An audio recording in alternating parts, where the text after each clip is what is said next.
in the room in the deal. So, I got to tell them, all about the relationship and, telling them who I am and who I really am. I mean, when you're looking at your photograph on the internet and that's all they have to really, there's no personality, even a phone call. I think people are doing business with you just because your photo. I think people who go to the internet and they're like, I don't know who she is, but I'm going to do business with her. No, that's what's happening for you. I just feel like when I started meeting people in person, everything started spinning around. I started getting more recommendations. Then, I have a question for you. Sure. Can you give us this? Because I think there's one of the things we deal with as entrepreneurs is we have this, doubt is the opposite of faith, and so we hear these ideas and we're like, yeah, well, that's a great theory, but could you give me a story of how you've actually done that? Can you give me one example you can think of where all of a sudden this big connection happened as a result of shaking their hand, building that rapport? I mean, so many. I mean, all of our early wins and our successes are attributed to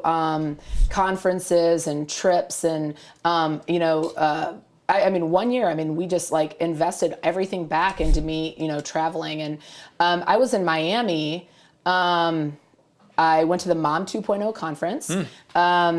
And Carrie and John Pacini and Laura Mays were on that conference. And I walk in the door of the Ritz-Carlton. And I walked in the door and I see somebody that I work with online. And that we work for a publication. And she asked me to go to dinner that night. And we went to dinner that night. And that's when I met the editor and the social media manager and of Omni Media, which is Martha Stewart.